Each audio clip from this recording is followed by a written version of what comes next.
زمین کی سینے پر ایک سلوٹ بھی باقی نہیں رہی تھی۔ دریا اور پہاڑ، کھائی اور ٹیلے، سمندر اور جنگل، غرض دھرتی کا ہر نشیب مٹ چکا اور ہر فراز ختم ہو چکا تھا۔ دور تک بس ایک چٹیل میدان تھا اور اوپر آگ اگلتا آسمان، مگر آج اس آسمان کا رنگ نیلا نہ تھا، لال انگارا تھا۔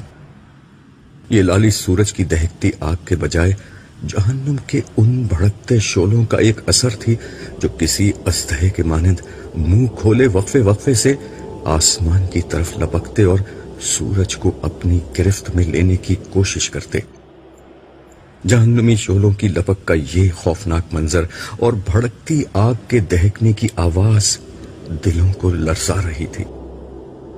لرزتے ہوئے یہ دل مجرموں کے دل تھے، یہ غافلوں، متکبروں، ظالموں، قاتلوں اور سرکشوں کے دل تھے، یہ زمین کے فرعونوں اور جباروں کے دل تھے، یہ اپنے دور کے خداؤں اور زمانے کے ناخداؤں کے دل تھے، یہ دل ان لوگوں کے تھے جو گزری ہوئی دنیا میں ایسے جیے جیسے انہیں مرنا نہ تھا، مگر جب مرے تو ایسے ہو گئے گویا کبھی دھرتی پر بسے ہی نہ تھے۔ یہ خدا کی بادشاہی میں خدا کو نظر انداز کر کے جینے والوں کے دل تھے، یہ مخلوق خدا پر اپنی خدائی قائم کرنے والوں کے دل تھے، یہ انسانوں کے درد اور خدا کی یاد سے خالی دل تھے۔ سو آج وہ دن شروع ہو گیا جب ان غافل دلوں کو جہنم کے بھڑکتے شعلوں اور ختم نہ ہونے والے عذابوں کی غذا بن جانا تھا۔ وہ عذاب جو اپنی بھوک مٹانے کے لیے پتھروں اور ان پتھر دلوں کے منتظر تھے۔ آج ان عذابوں کا یوم العید تھا کہ ان کی ازلی بھوک مٹنے والی تھی۔ ان عذابوں کے خوف سے خدا کے یہ مجرم کسی پناہ کی تلاش میں بھاگتے پھر رہے تھے، مگر اس میدان حشر میں کیسی پناہ اور کون سی عافیت؟ ہر جگہ آفت، مصیبت اور سختی تھی، اور ان پتھر دل مجرموں کی ختم نہ ہونے والی بدبختی تھی۔ خبر نہیں اس حال میں کتنے برس، کتنی صدیاں گزر چکی ہیں۔ یہ حشر کا میدان اور قیامت کا دن ہے، نئی زندگی شروع ہو چکی ہے، کبھی ختم نہ ہونے کے لیے۔ میں بھی حشر کے اس میدان میں گمسم کھڑا خالی آنکھوں سے سب کچھ دیکھ رہا ہوں۔ میرے سامنے انگنت لوگ بھاگتے دوڑتے گرتے پڑتے چلے جا رہے ہیں، فضا میں شعلوں کے بھڑکنے کی آواز کے ساتھ لوگوں کے چیخنے چلانے، رونے پیٹنے اور آہوازاری کی آوازیں گونج رہی ہیں۔ لوگ ایک دوسرے کو برا بھلا کہہ رہے ہیں، گالیاں دے رہے ہیں، لڑ جھگڑ رہے ہیں، الزام تراشی کر رہے ہیں، آپس میں گتھم گتھا ہیں۔ کوئی سر پکڑے بیٹھا ہے، کوئی منہ پر خاک ڈال رہا ہے، کوئی چہرہ چھپا رہا ہے، کوئی شرمندگی اٹھا رہا ہے، کوئی پتھروں سے سر ٹکرا رہا ہے، کوئی سینہ کو بھی کر رہا ہے، کوئی خود کو کوس رہا ہے، کوئی اپنے ماں باپ، بیوی بچوں، دوستوں اور لیڈروں کو اپنی اس تباہی کا ذمہ دار ٹھہرا کر ان پر برس رہا ہے۔ ان سب کا مسئلہ ایک ہی ہے، قیامت کا دن آ گیا ہے، اور ان کے پاس اس دن کی کوئی تیاری نہیں۔ اب یہ کسی دوسرے کو الزام دیں یا خود کو برا بھلا کہیں، ماتم کریں یا صبر کا دامن تھامیں، اب کچھ نہیں بدل سکتا۔ اب تو صرف انتظار ہے کائنات کے مالک کے ظہور کا، جس کے بعد حساب کتاب شروع ہوگا اور عدل کے ساتھ ہر شخص کی قسمت کا فیصلہ ہو جائے گا۔ یکایک ایک آدمی میرے بالکل قریب چلایا، اس سے تو موت اچھی تھی، اس سے تو قبر کا گڑھا اچھا تھا۔ میں ارد گرد کی دنیا سے بالکل کٹ چکا تھا کہ یہ چیخ نما آواز مجھے سوچ کی وادیوں سے حقیقت کے اس میدان میں لے آئی جہاں میں بہت دیر سے گمسم کھڑا تھا۔ لمحہ بھر میں میرے ذہن میں ابتدا سے انتہا تک سب کچھ تازہ ہو گیا۔ اپنی کہانی، دنیا کی کہانی، زندگی کی کہانی، سب فلم کی ریل کی طرح میرے دماغ میں گھومنے لگی۔ اس بھیانک دن کے آغاز پر میں اپنے گھر میں تھا۔ اس گھر کا محل وقوع خارجی دنیا کے کسی شخص کو سمجھایا نہیں جا سکتا۔ ایک ظاہر بھی نظر کے لیے یہ گھر قبر کا ایک تاریک گڑھا، مگر دراصل یہ آخرت کی دنیا کا پہلا دروازہ تھا، وہ دروازہ جسے اندر سے نہیں کھولا جا سکتا۔ مجھے اس دروازے کو کھولنے میں کوئی دلچسپی تھی بھی نہیں، کیونکہ میں اس دروازے سے گزر کر برزخ کی اس دنیا میں داخل ہو چکا تھا جس میں میرے لیے ختم نہ ہونے والی راحت تھی۔ اس روز مجھ سے میرا ہمدم دیرینہ اور میرا محبوب دوست صالح ملنے آیا ہوا تھا۔ صالح وہ فرشتہ تھا جو دنیا کی زندگی میں میرے دائیں ہاتھ پر رہا۔ اس کی قربت موت کے بعد کی زندگی میں میرے لیے ہمیشہ باعث طمانینت رہی تھی، اور آج بھی ہمیشہ کی طرح ہماری پر لطف گفتگو جاری تھی۔ دوران گفتگو میں نے اس سے پوچھا، یار یہ بتاؤ تمہاری ڈیوٹی میرے ساتھ کیوں لگائی گئی ہے؟ بات یہ ہے عبداللہ کہ میں اور میرا ساتھی دنیا میں تمہارے ساتھ ڈیوٹی کیا کرتے تھے۔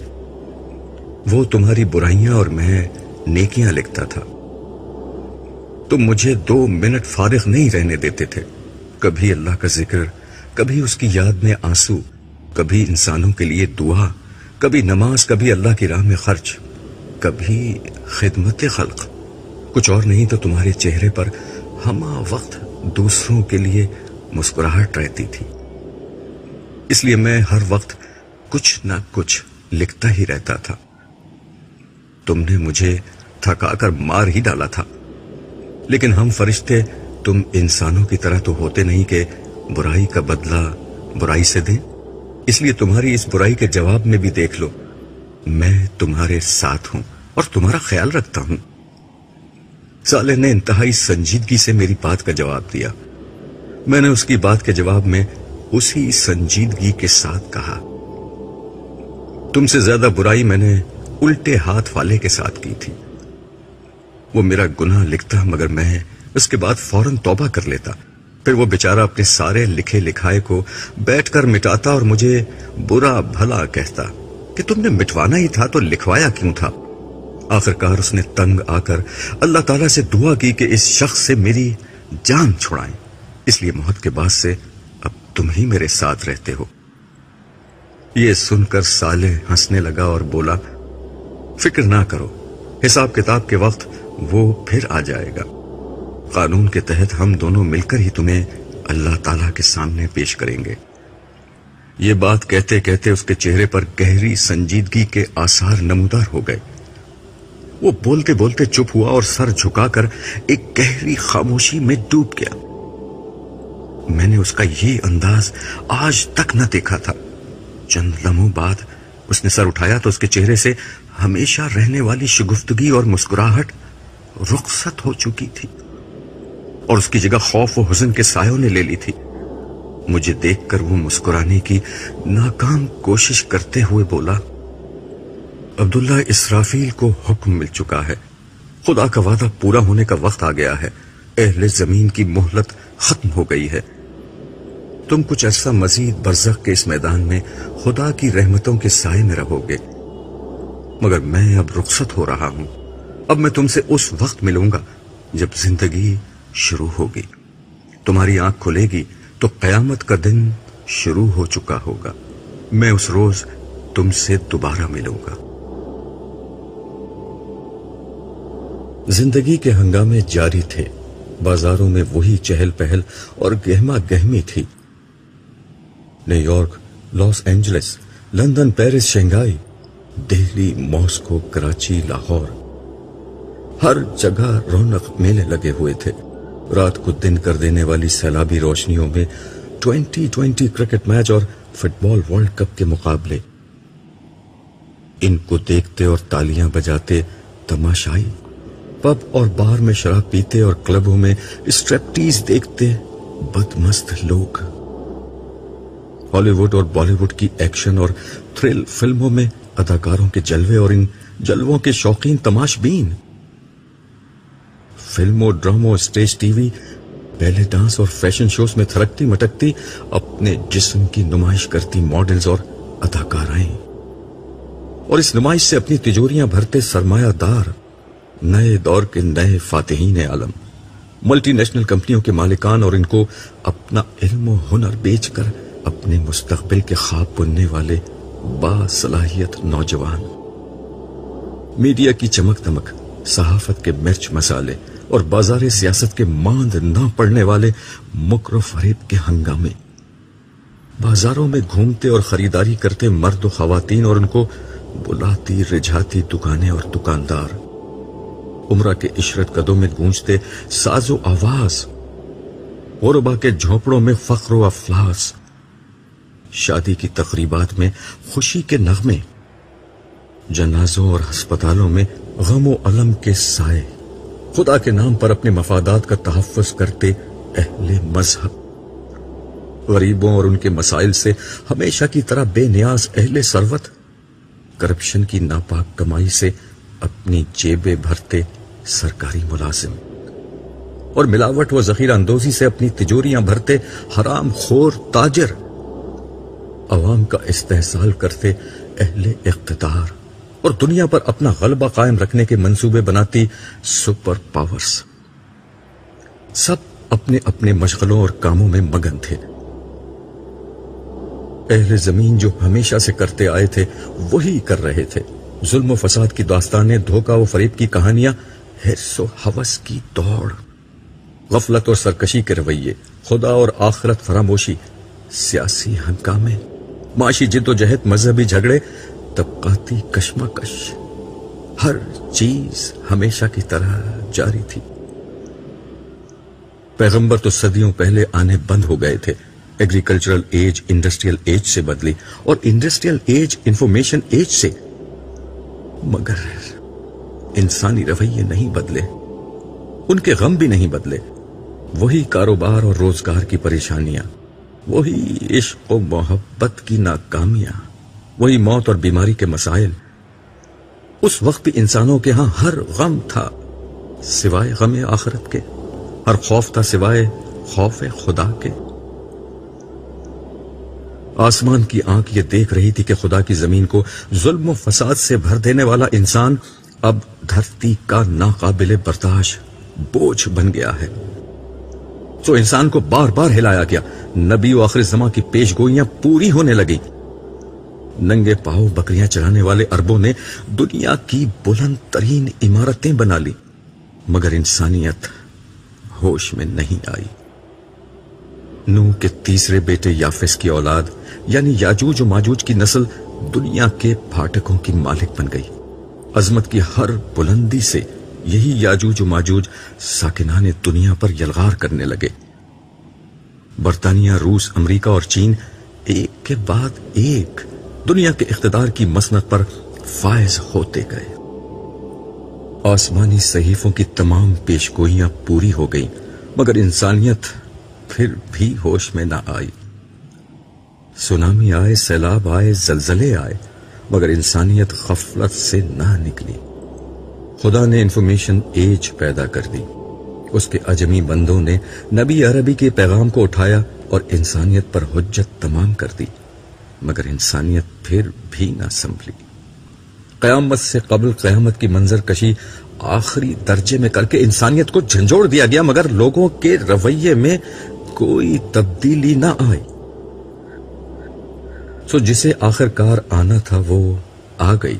اسرافیل نے خدا کا حکم سنا اور سور ہاتھ میں اٹھا لیا، دیکھتے ہی دیکھتے قیامت آ گئی، سورج کی بساط لپیٹ دی گئی، تارے بے نور ہونے لگے، ہمالیہ جیسے پہاڑ ہوا میں روئی کی مانند اڑنے لگے، کوہسار ریگزار بن گئے، سمندروں نے پہاڑ جتنی اونچی لہریں اٹھانا شروع کر دیں، میدان سمندر بن گئے، زمین نے اپنے آتش فشاں باہر اکھل دیے، وادیوں میں آگ کے دریا بہنے لگے، دھرتی نے اپنے سارے زلزلے باہر نکال پھینکے، زمین الٹ پلٹ ہو گئی، شہر کھنڈروں میں بدلنے لگے، عمارتیں خاک ہونے لگیں، آبادیاں قبرستانوں کا منظر پیش کرنے لگی۔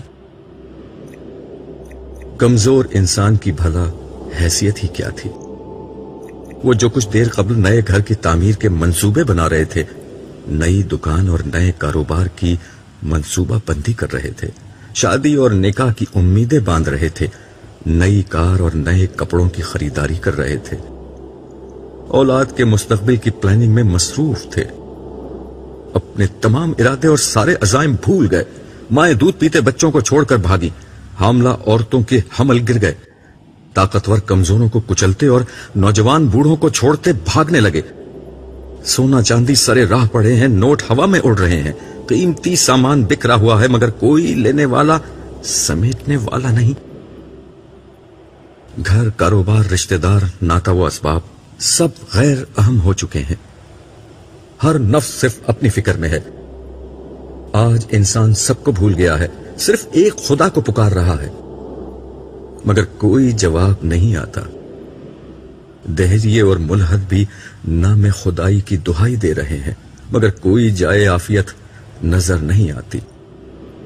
بربادی کے سائے پیچھا نہیں چھوڑ رہے. موت ہر جگہ تعاقب کر رہی ہے. مصیبت نے ہر طرف سے گھیر لیا ہے. آخرکار زندگی موت سے شکست کھا گئی. زندگی ختم ہو گئی، مگر اس لیے کہ زندگی کو اب شروع ہونا تھا. ہوا کی تیز سرسراہٹ کی آواز میرے کانوں میں آنے لگی. بارش کی کچھ بوندیں میرے چہرے پر گری. مجھے ہوش آنے لگا.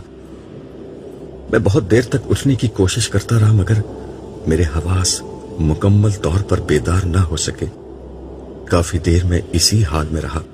اچانک میرے کانوں میں ایک مانوس آواز آئی، عبداللہ اٹھو، جلدی کرو.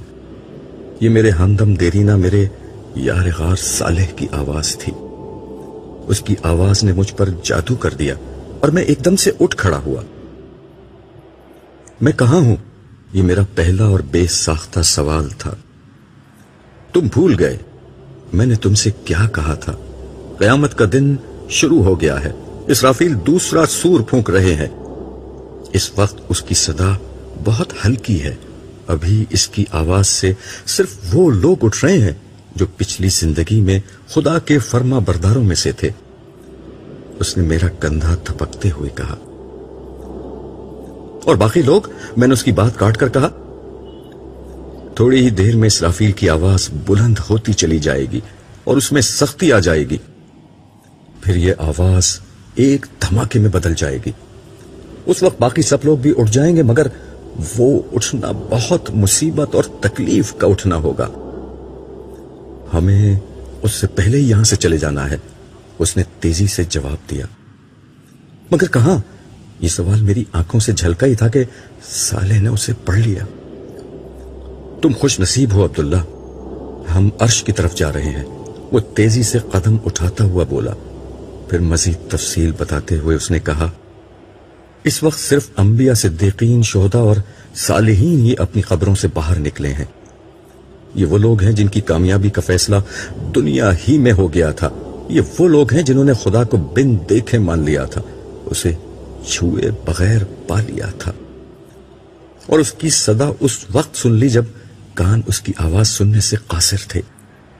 یہ لوگ اس کے رسولوں پر ایمان لائے اور ان کی نصرت اور اطاعت کا حق ادا کر دیا.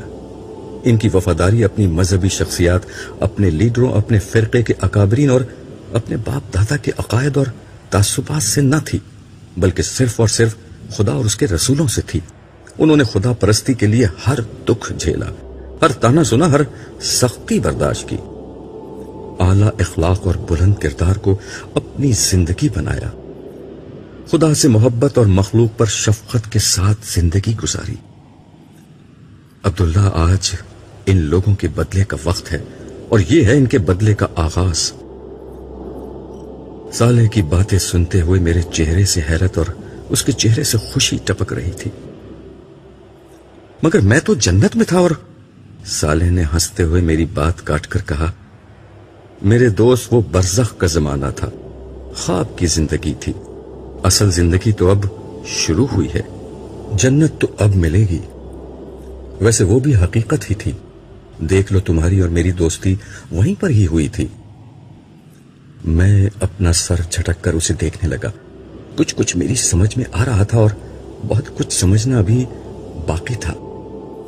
مگر اس لمحے میں نے اپنے آپ کو صالح کے حوالے کرنا زیادہ بہتر محسوس کیا.